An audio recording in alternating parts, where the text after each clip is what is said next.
Just a quick intro and welcome to everybody. Welcome to our students, firstly, who have made the effort to join us. Secondly, to our university partners who have joined us.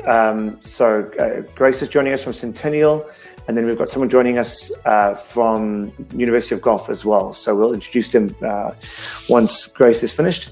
So we're just going to do a quick intro into how the day's going to work. So it's going to be it's a 2-hour seminar, but I envision we will probably finish in about an hour and a half. We're going to start with our university partners doing a brief introduction and chat about their institutions and what it's like to study in Canada. So the event's going to be a conversation with our university partners, a conversation with my student advisors. And the idea is that instead of boring you with death by PowerPoint, we're going to try engage with you via questions and answers. So we're going to be asking our university partners questions as opposed to just them presenting on a PowerPoint, which can become quite tedious for all of us who are watching. So we're going to try to do this a little bit different and try create an engaging environment. And these platforms are amazing because they allow more than one or two people to come onto the screen, and we can have little debates and little questions around what's going on. So the idea behind this event is to learn about studying in Canada. And it's a hot topic at the moment, right? Because Canada is kind of the land of opportunity right now, right? It offers an amazing, there's so many amazing reasons why to go to Canada, and we'll learn more about that in the next couple minutes. But it's just, in terms of I think everybody talks about it in terms of the opportunities once you've graduated from your studies. I think that's what everybody's kind of highlighted, and we're not going to beat around the bush and say that that's not the most exciting part of this, besides obviously the great education, etc. But what we're going to do is we're going to dive into these universities, and we're going to learn a little bit about what it takes to get into Canada and whether it's right for you or not, because that's the tricky part, right? It's a case of not always whether you want to go, it's a case of whether you can go and whether it's the right fit for you. We know that there's amazing institutions there, and we know that there's amazing opportunity. We just got to make sure that it's the right fit for you.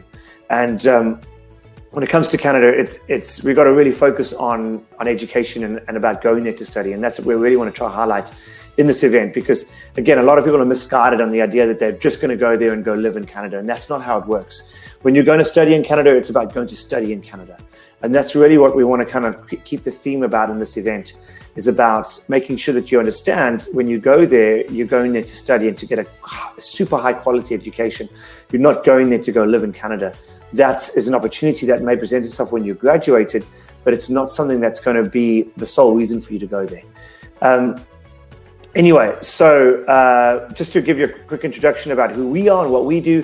So we're IE Abroad. We have offices in Harare. We also have offices in South Africa, Johannesburg and Cape Town, and then a couple spread out through the continent: Nigeria, Uganda, Eswatini, Malawi. So we have a footprint, a Pan-African footprint, should I say, and that allows us to have a really cool understanding of how students think and act, and how we can best help you guys. And we send a few hundred students, we assist a few hundred students a year to go study overseas, and we send them to, at this stage, we've got around about 20 different countries that we can assist students to go study in.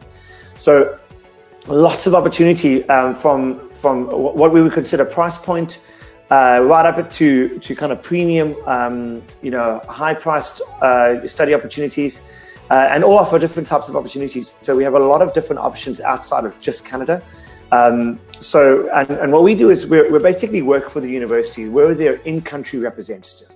So they have us under contract to assist you to get to them.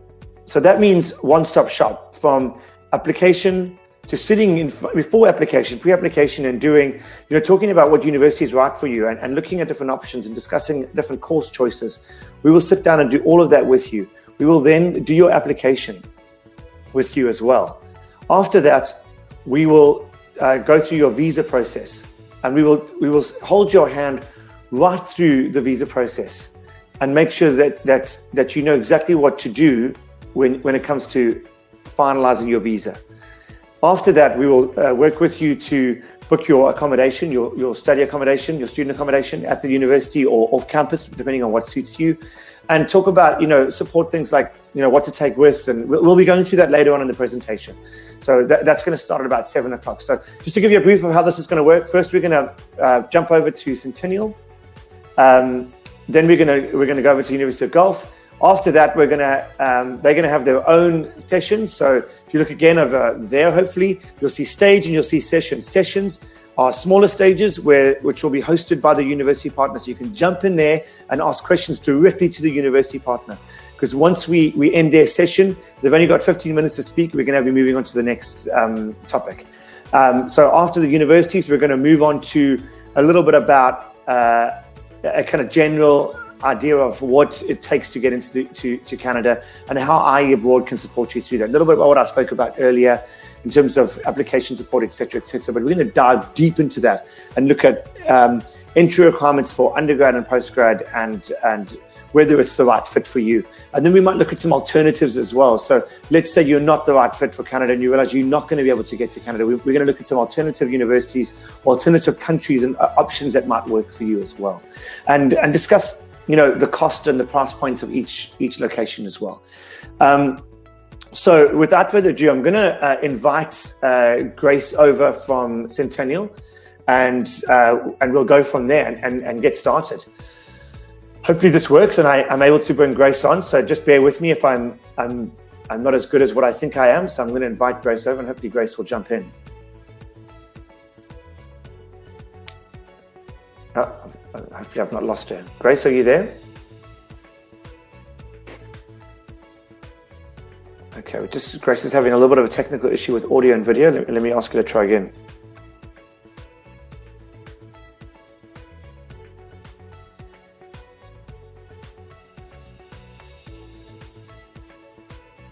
She's sitting in a backstage. We've got like a backstage section of this platform, and she's sitting right there, and we're just trying to get her to join in. So I can see her request, but it hadn't come through. Hopefully we'll get Grace in.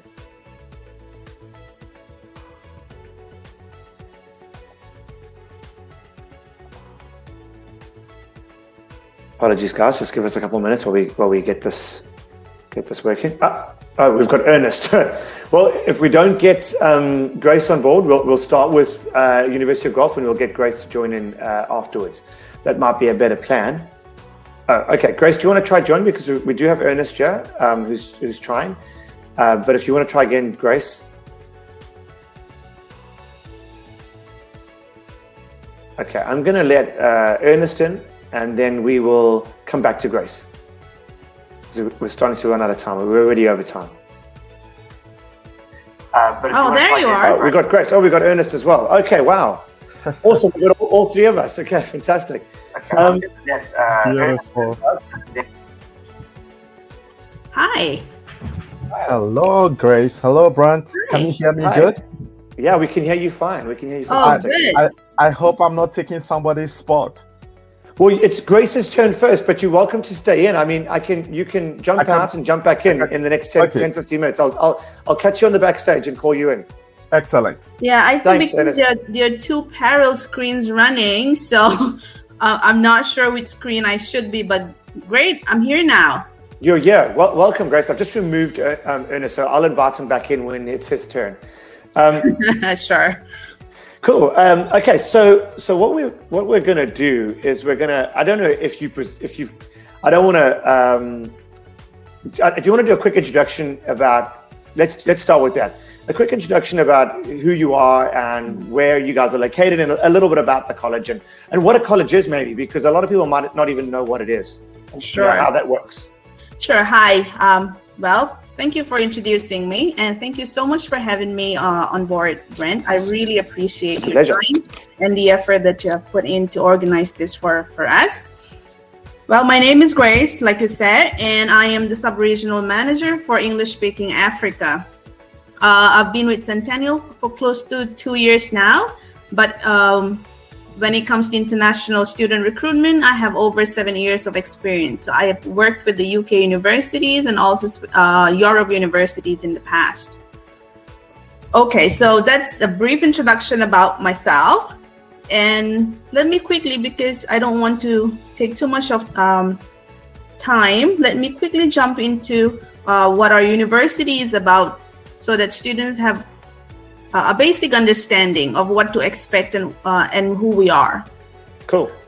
We are one of the most culturally diverse post-secondary institution in Canada.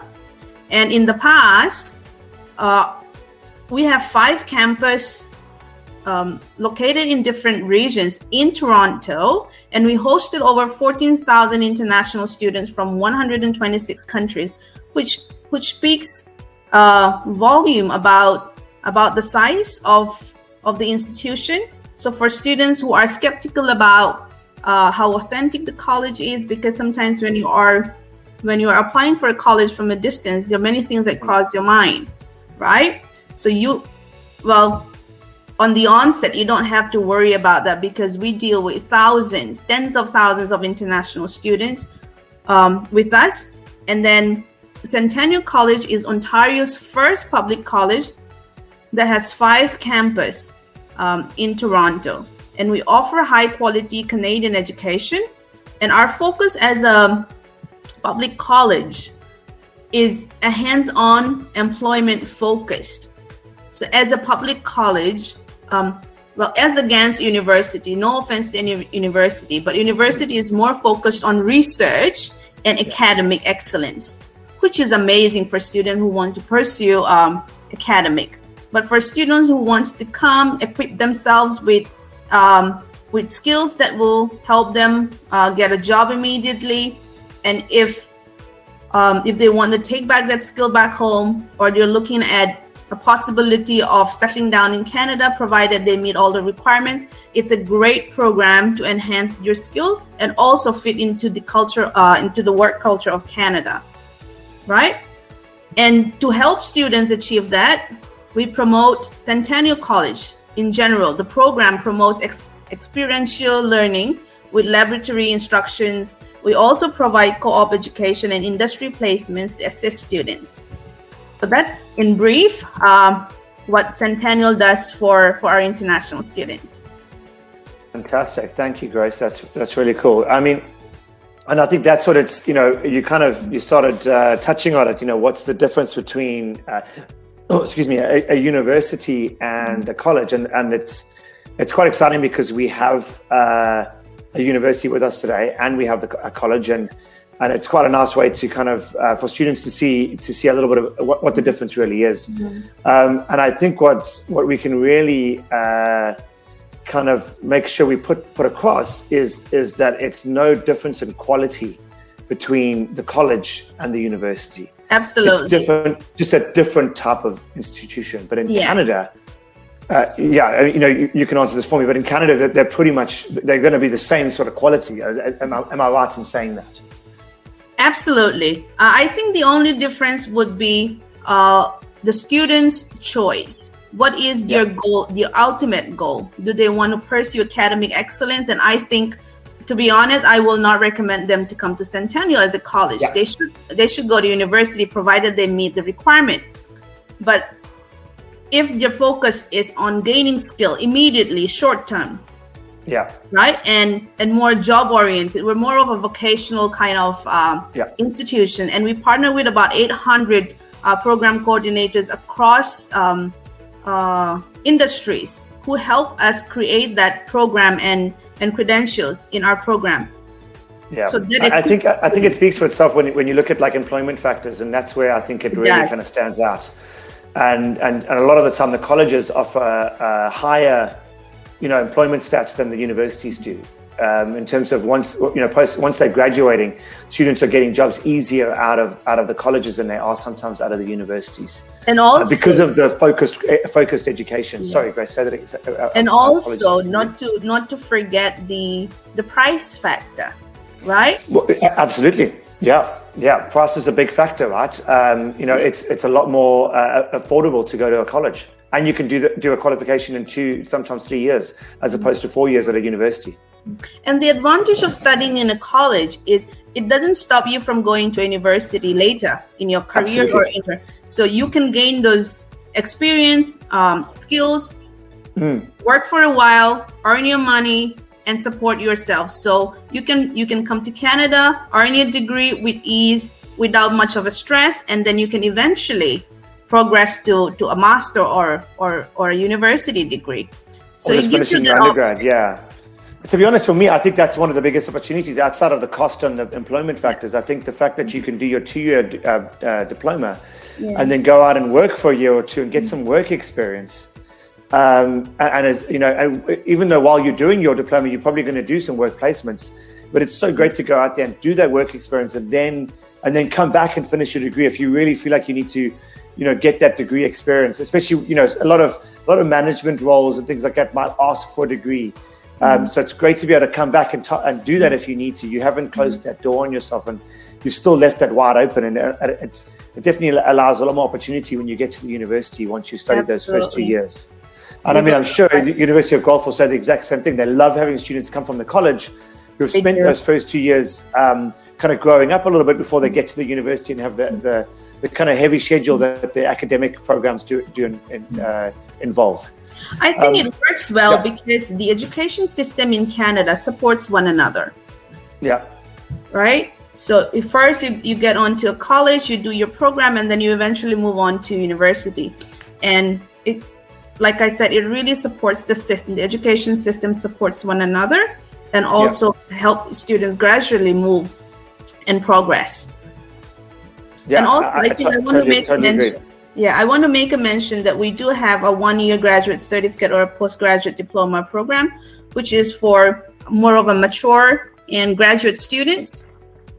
If they don't have the time or the finances to go to a university, or they want to pick up a skill, they can come and do a 1-year diploma program as well. So you get into that program if you've got an undergrad already, is that right? Yes, that's right. Okay. Awesome. Thank you so much.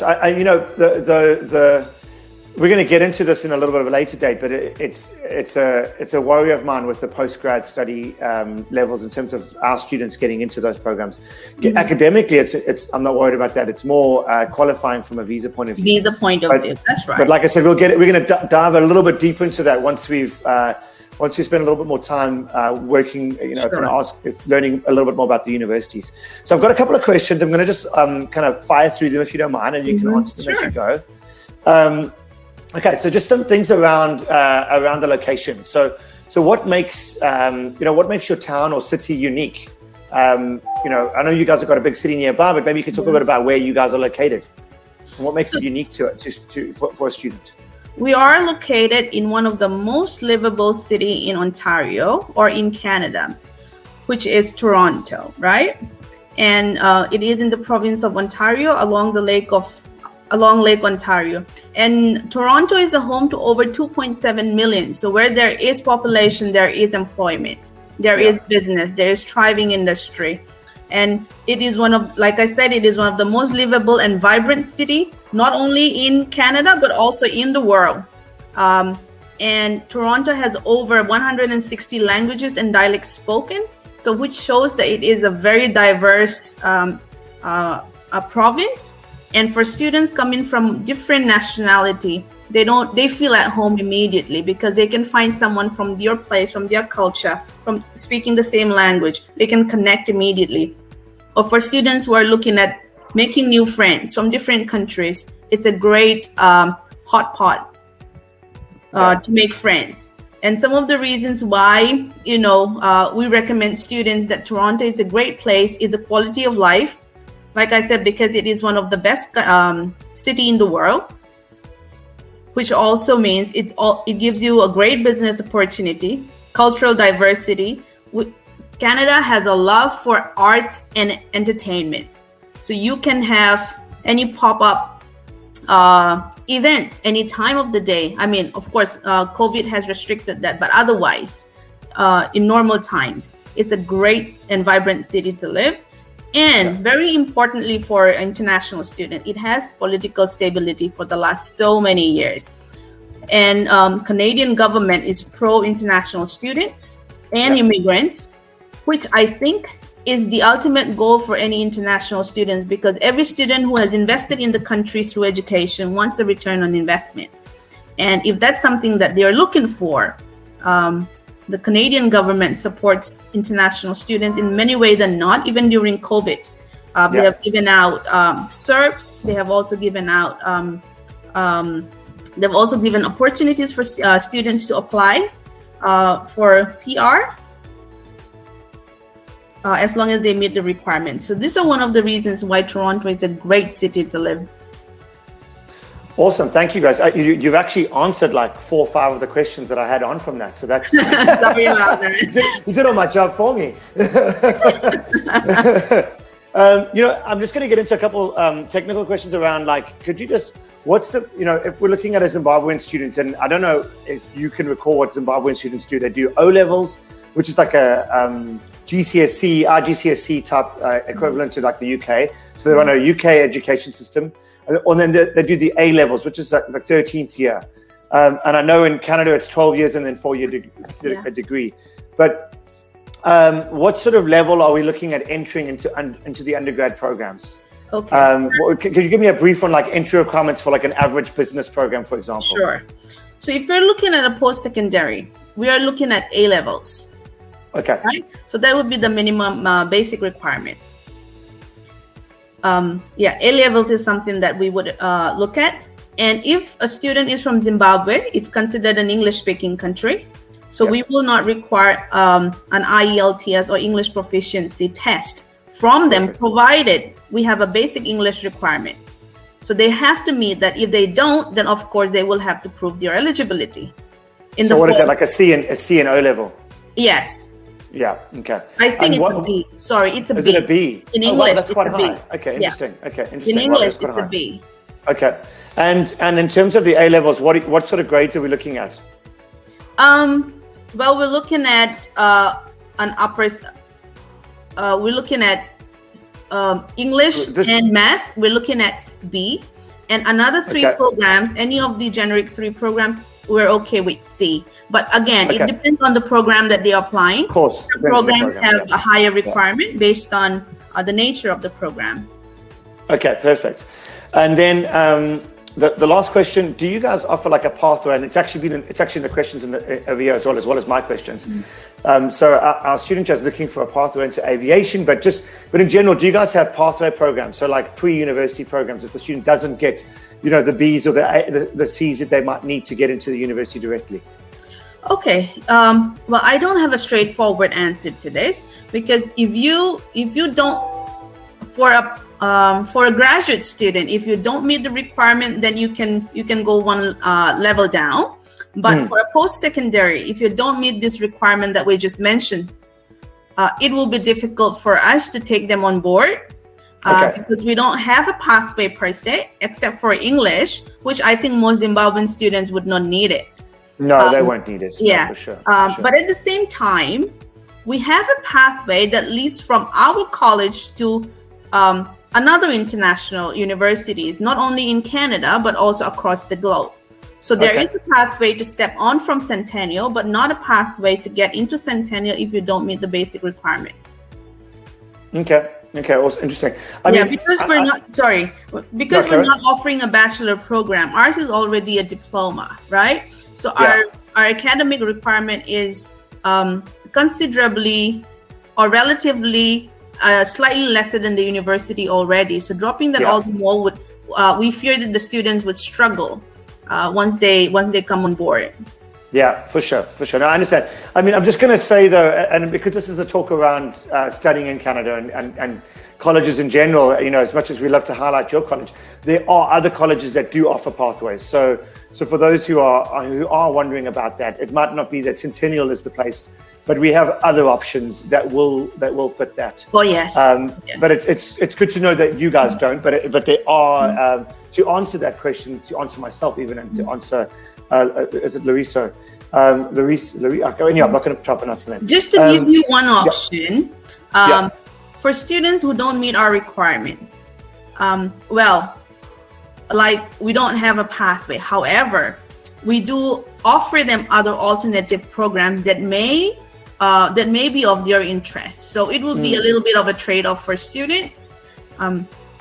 So it will be an indirect entry, maybe not in the same program, but in a different program that could be relevant, or they could pursue their different interest. Okay, so you're talking about maybe entering into a lower requirement program and then maybe transferring into the program they want later on. Yeah. Yes. Would that make sense? Okay. Yeah. I think I've had that experience with the student before, where he wanted to get into like an engineering type program, and he ended up having to go through, I think, just business, to be honest, and he had to do that for a year. And then with that year certificate, he was able to use that to get entry into the diploma program that of his choice. Yeah. So I hear you. So it is it's kind of like a foundation, but not, because it's a lower entry requirement. And it was great for him because it allowed him to mature and to improve his academic skills before he was able to enter into the program he wanted to. Yeah. Awesome. Grace, thank you so much. We really appreciate your time. Your stage is gonna become live, I think.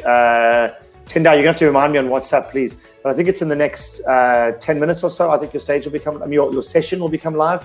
So anybody who wants to speak to Grace directly, pop over to the sessions, and Grace will be in there.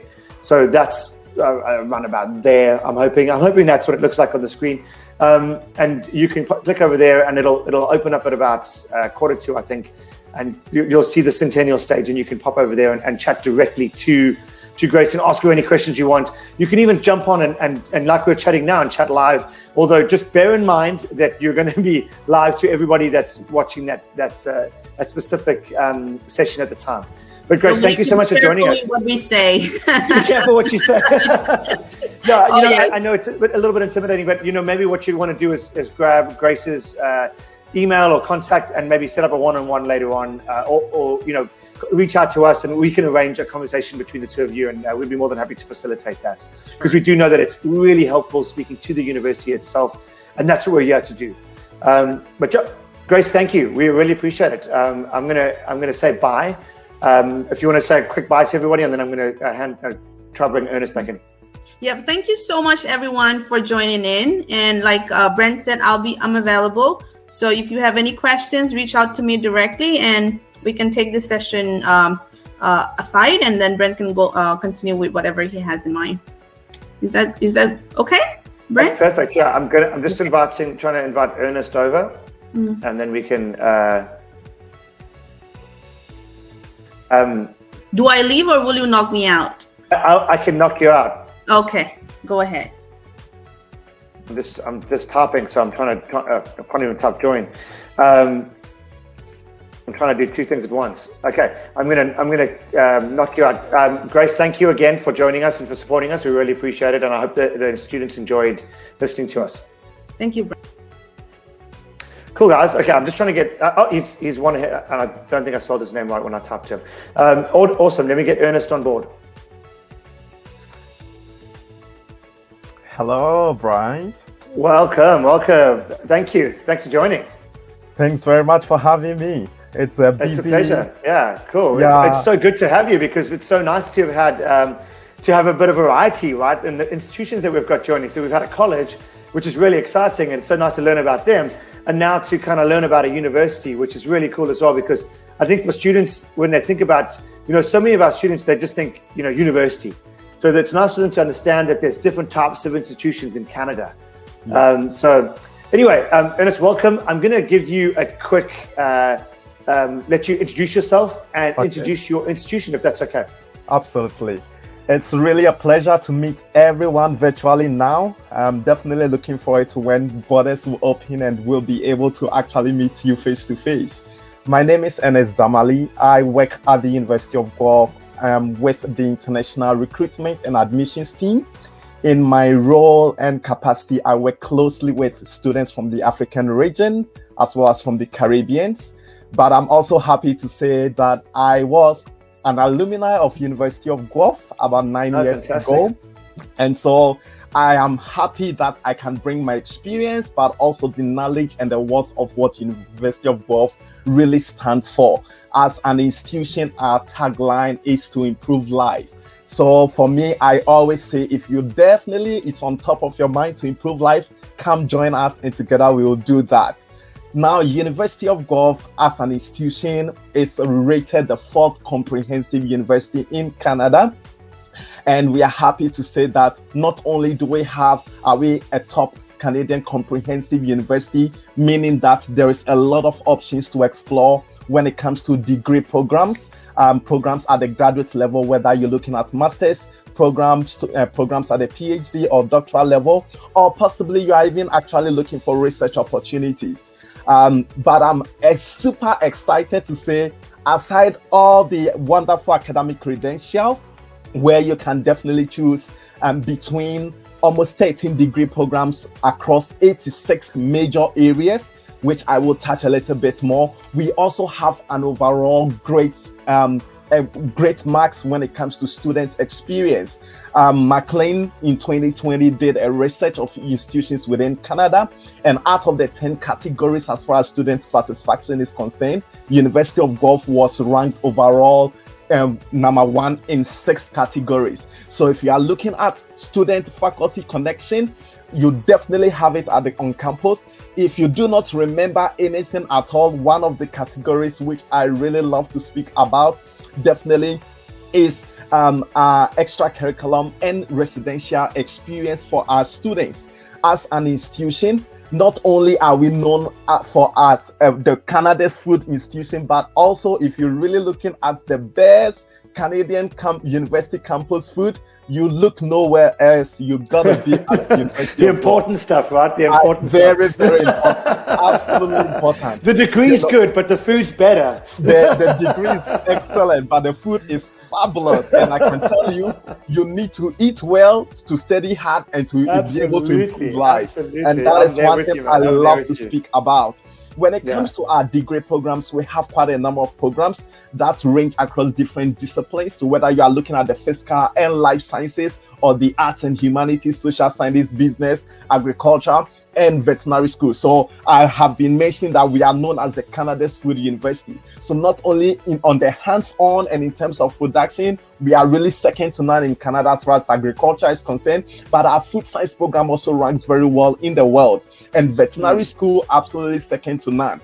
So Ernest, just to interrupt you there, is veterinary school open to international students? It is, but there is a little but. Any student at all going into veterinary school will have to complete first a minimum of a 2 years undergraduate science degree program before they can apply. Yeah. So it's medical school so it's medical school. So you go do your undergrad and then you go to the medical school. Yeah, so exactly. Okay. So, and that's a big caveat also generally within Canada, that when you are looking at more of the professional programs like veterinary school medicine, you have to do a minimum of a 3 years or so undergraduate degree program before you can go into. I also want to mention that as an institution, we definitely support students financially. And so we are glad that students with definitely great marks, there are opportunities for international scholarships. Beyond that, one of the high marks also which characterize Guelph as an institution is the fact that 92% of our students are employed within 6 months of their graduation. Yeah, that's phenomenal. Which is really very key, because like myself, came to University of Guelph, studied, got my post-graduation work permit, and I was looking forward to being a permanent resident. But of course, you need very valuable work skills, and that is the opportunity Co-op offers, just like it will offer if you went into the college. But the good news is that, please note, so far as you are an international student with a valid study permit in Canada, there is high probability that the conditions of your study permit can allow you to work both on campus and to work off campus. So even in the absence of being in co-op, you still have opportunity to explore work opportunities during scheduled school breaks or even whilst school is in session. Definitely meeting the conditions. So maybe I will just leave it at this in terms of the introduction. Awesome. Any more questions you have? Yeah. No, you pretty much. I've got about 10 questions. You've answered about 7 of them, so you've done well. Awesome. That's You've done beautiful. really well. So I just wanted to go back onto those scholarships, just to remind the students, there's no full scholarships, guys. There's partial scholarships. When Ernest is talking about supporting our students, he means that we were able to support them with partial scholarships so that we can try make the fees as affordable as possible. But there are no full scholarships. There's nothing that covers tuition and living expenses. You have to be able to fund your studies in order to be able to apply to these schools. You wouldn't even get a visa, to be honest. Even if Ernest said, you know what, I'm going to give you a free degree, the Canadian visa officer would look at your financial situation and go, oh, you're still going to be able to fund yourself to live there. Absolutely. So it wouldn't even help. You've got to be able to fund your studies and your degree in order to get a visa. So the scholarship is more of an incentive to do well, because they want to incentivize high academic students to come to their institution, and then to support you from a financial point of view. But it's not there to offer free education. Sorry to just throw that in. No, that's absolutely very important. And to be sincere, definitely it's also very competitive. Our scholarship option is merit-based. So once you apply, you have the grades we are looking for, which definitely I'll come to very soon. Then automatically you are considered for the for that merit-based scholarship, which ranges over 4 years, anything between 17,500 Canadian dollars up to 20,500 Canadian dollars. Yeah, it's an amazing scholarship. Like that, you can't compare, really. You know, it's definitely there to support your students, and I definitely give you guys compliments on that. Anyway, so I'm going to jump into some of my other questions. So you kind of covered everything about the university. Just give us an idea of where it is. Where's it located?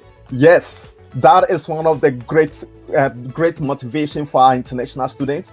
We are located an hour drive southwest from Toronto. So imagine you get to Pearson Airport, you take your cab or you take your Uber, you drive about 45 minutes southwest, and you will come to this medium-sized community called the City of Guelph. It's definitely home for royals like yourself. And so just about 45 minutes, right in the heart of the city, you meet the main campus, which is the City of Guelph.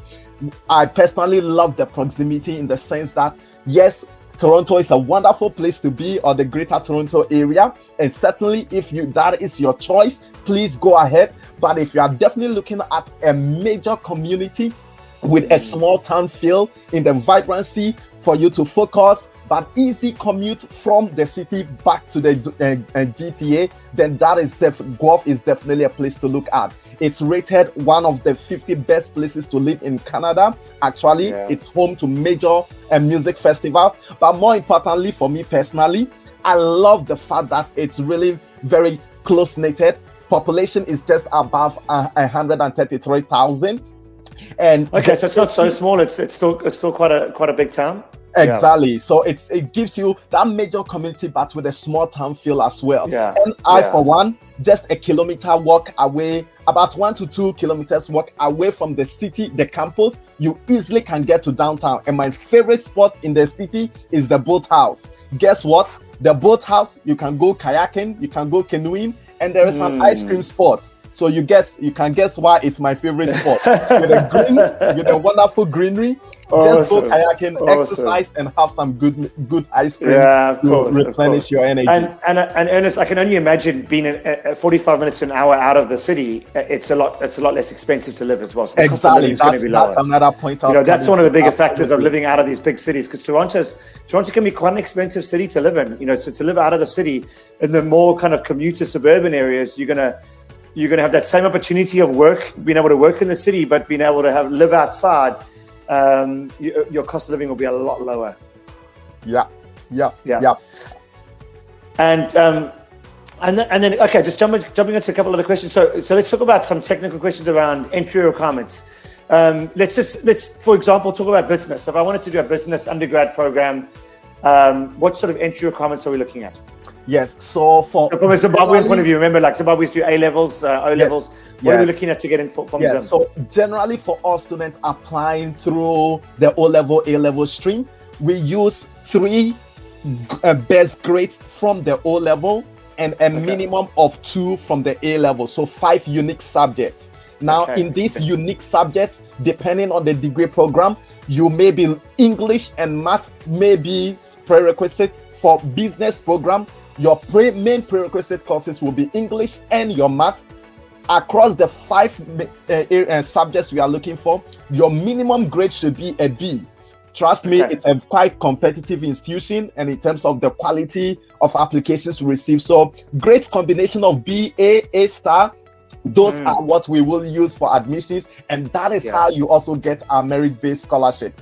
Once we are coming to a program like the sciences, then English, math, 2 science courses may be the prerequisite courses we may be looking at in order to give you an admission. Yeah, and we want to achieve those A's because that's kind of where the courses are competitive. Just to remind students that these programs fill up. I know we get emails now already going, programs full. So in order to be considered, we want to get as high grades as possible. Just to remind students that the university, this is one of the top universities in Canada. So the academic requirements are going to be competitive. They're going to be something that you have to work towards. This isn't like getting into the college. The college is going to be a lot more flexible. The universities are going to be a lot more rigorous, and they want the best. So just to remind you of that. So it's something you want to work towards if you want to get in. Yeah, I just also want to mention that students should bear in mind though that once a student applies, for example, if they are in their final year of studies in the A-level studies, they are yet to sit their A-level exams. We use forecast grades, so their O-level and forecast grades for their A-level. However, once the final results of the A-level comes and you are maintaining a grade of C and above, you can get transfer credit up to a maximum of 3.0. And that basically means that as a student, maybe in your first year, you'll be given waiver off on some first year courses. You can take upper year courses. And overall, you could finish your degree in 3.5 years instead of 4 years. And that can affect definitely your tuition fee being lower in the overall run. Yeah, or even just space the degree out so you don't have to do as many credits at once to make it a little bit more, because you can focus a little bit more. That's what I always recommend. Don't rush through the degree. Rather take your time and instead of doing X amount of programs, do a little bit less. You'll get better grades. Your best grades, absolutely. You'll maintain a better GPA. So that's really interesting, Ernest. Thank you for that.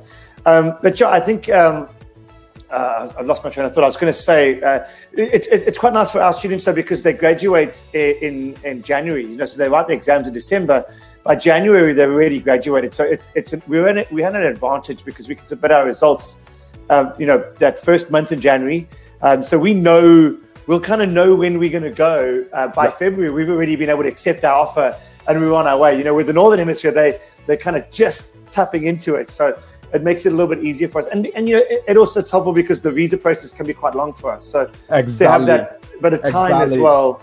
And I think kind of really helps. I work a lot with students from Mauritius and Seychelles and Botswana. And I think Zimbabwe also has the same academic cycle. So it definitely fits in December, January, exactly, for you to get your final results, and then so I am absolutely happy to support, and we'll be more than happy to receive a lot of you on campus. Come join the family and let's improve life together. Awesome, thank you, Ernest. One more question before we let you go. Do the students require IELTS? No, as long as they've got a C or B above in English. So it's so important that because Zimbabwe students, we do not require any English proficiency. It's absolutely important that your English, you have a minimum grade of a B. Now, this is where a pathway comes in. If, for example, a student did not meet the English requirement, we have what we call the integrated pathway program, where you can go into the business, into programs like the arts, the business, in the sciences and agricultural science, where basically you will be admitted. You take 5 courses over your first year to take courses towards your degree, but to also better your English program whilst you go through the system. And if they didn't get the B, could they also do an IELTS and try better with the IELTS? So unfortunately, we will not use an IELTS as a substitute for the main English course in school because we don't generally require English proficiency. No, it's interesting. It's not a bad thing if they're not getting the grades and they need that support. That's what you're there for. So Ernest, thank you so much. We appreciate you jumping on board with us. It's really good to meet you. We haven't met before, so it's really good to meet you, even though virtually. Hopefully, we'll get you down this side soon and in front of some of our students. Yeah, we can't wait. Absolutely. We're gonna. I think your session is open up now.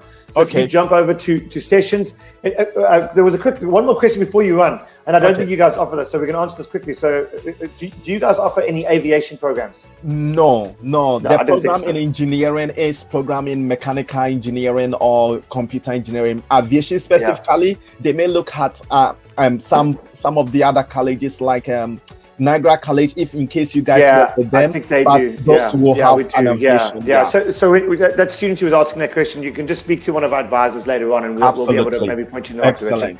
So if anybody wants to speak to Ernest, he's going to be in his session. So I think it's like there. I'm hoping I'm pointing there. Does that look right? Ernest, am I pointing in the right place? There's the sessions. I don't know if you could see that, but there's sessions on the top there. You click on that, and then you'll be able to go to Centennial's. They'll have their own little session. You could jump on there, and Ernest can answer questions. So you can type them away, and Ernest will answer them. As he's speaking right now. So he'll be live on his screen. Okay. You might even, if you wanted to jump up, you can even jump up and speak to him. Absolutely. So for my last message, I want to say, just be a griffin, which is the mascot of the university, and join us to improve life. Thank you very much. Awesome. Thanks so much. Thanks. I'm gonna push you out, but Ernest, thank you so much for joining us. Thank you too. Thank you, Brian. Cheers. Bye. Guys, thank you so much.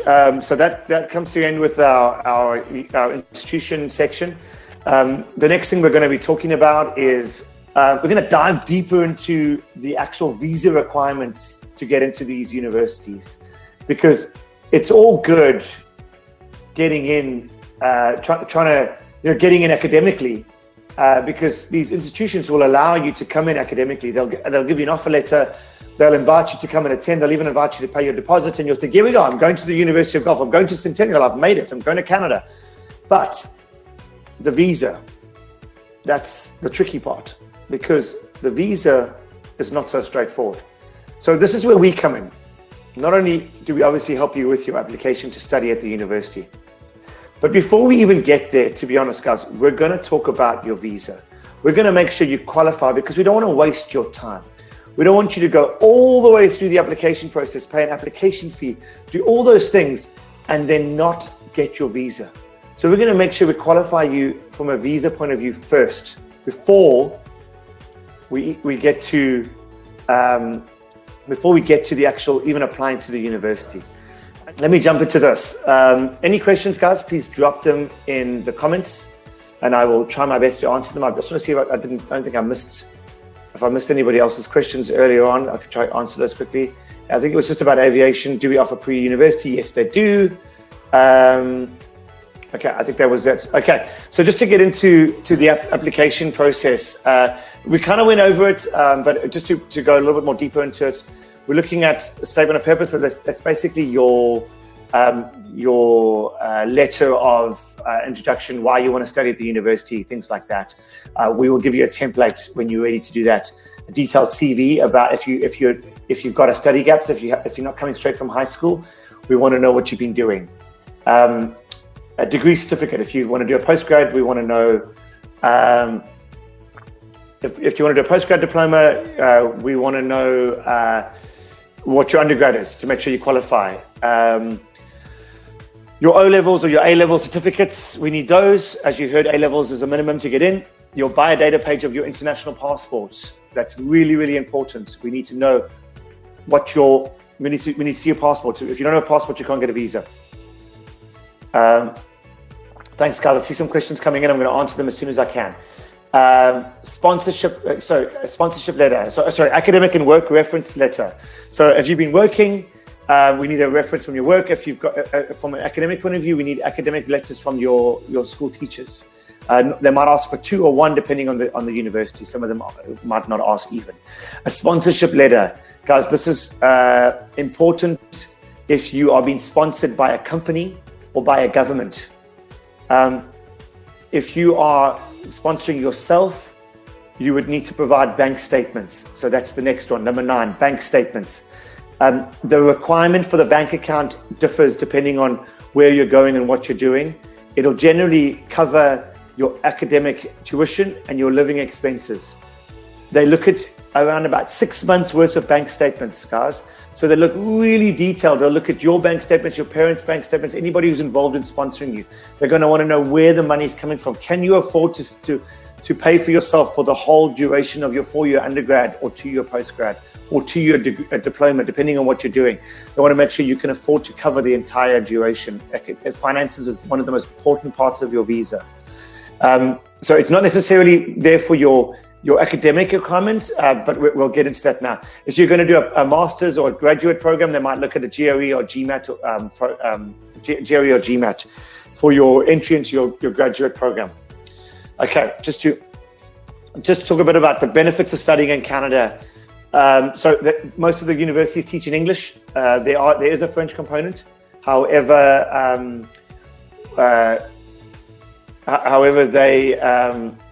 we don't really work with them at this stage, especially for Zimbabwean students. So we're looking at mostly the English universities at this stage. The tuition is relatively affordable, especially if you're going to one of the colleges. Even for the universities, it can be more affordable than, say, some of the UK or USA. For example, especially the USA, you can work while you study. That's a really, really great thing. So you not only can do co-ops, which is you're working while you study, but you can also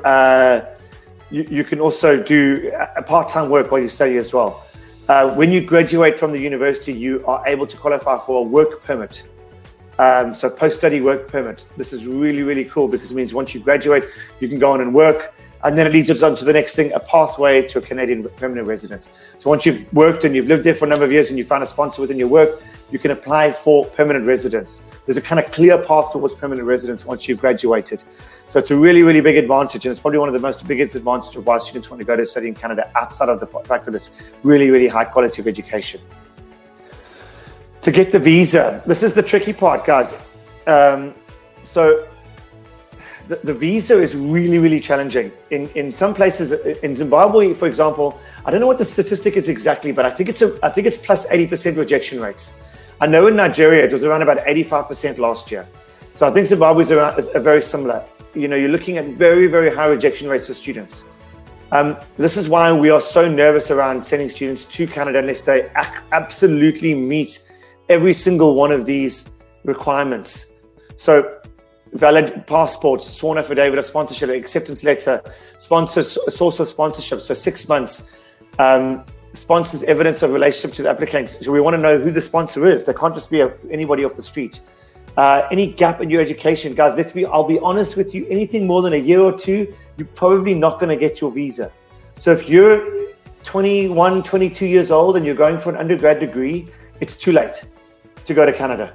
It's going to be very, very hard. We're looking at really, you want to kind of finish high school and go straight to Canada to do your undergrad. To get into a master's program is virtually impossible for us. We've had very, very low success rates. In fact, we won't even do it. We won't even help a student go to a postgrad degree. The University of Guelph only offer undergrad programs. So they'll only take you to undergrad because they know that the success rate at postgrad is so low that they don't allow students to apply to their graduate program. They're so overwhelmed with their graduate programs that they don't take any more students in. So it's very, very key when looking at all of these requirements. These are all of the kind of on paper requirements, but we've got to look at the other requirements. The things like, are you going there just to go live in Canada? Because if you are, the visa officer is going to pick that up and he's not going to give you a visa. You've got to show a huge financial commitment, and you've got to show that you have ties to home. You've got to show that you, as a person, are going to come back home, or you have the ability to come back home and do as well as if you were going to stay. You're not going to Canada for the sole purpose of studying there, of moving there and living in Canada. We know that may be a goal of yours. We get it, but it's very, very important when you are preparing and putting your case together for your visa that you have a way of showing that you can come home and you can do this without going and having the sole purpose of going to live there. And we will work with you on that. And I promise you now, we will not let you apply if we don't feel that you qualify. We have so many other options, and we're going to talk about that afterwards. Why you get refused? Funds, credibility interview. Okay, they don't do that with Canada. They do you write them a statement of purpose. Again, it's another long letter that you write to the university, to the visa officer, telling them why you want to go there. No academic progression, so you might have been doing a business program and then you change your course and you're like, oh, I just want to do something else that doesn't make sense. A travel history, you may have been traveling all over the place and gone to some countries that they don't like, or you've had previous convictions, or you've sought asylum, or one of your family members has sought asylum. That might not even help. No family ties to home, your current deployment situation, or your parents. A lot of accounts around where your parents are based and what they're doing as well. So false information on your documents as well. People do a lot of that. They put the wrong information on their documents, and that really messes things up. Okay. Anyway, okay. Enough doom and gloom. If you get your visa and you're ready to go, this is we'll talk a little bit about pre-departure, things like that. And again, we'll work through this all with you. By the time you get here, we will make sure we work through this with you. We'll make sure that your visa is valid and everything's all in place. We'll make sure that you're emotionally prepared, because it's a big deal if you're 18 years old and it's your first time away from home. We'll make sure that you're okay and that your parents know where you're going. We'll make sure you know when you should arrive, and things like your accommodation, what sort of clothing. I think we speak about that, Jack. It's freaking cold in Canada. Summers are beautiful, but winters can get cold. So we'll make sure that you've got the right clothing and that you're ready. But to be honest, when you get there, there's things like Amazon, so you'll be okay. You'll be able to sort yourself out. All these sort of things. What to pack, etc. Okay. Any questions, guys? Before I jump on to the next thing. So I see there's a couple here. Can you suggest? Okay. Is it difficult to get a visa when transferring from a different university? It depends, Melissa. It depends. We need to look at your case.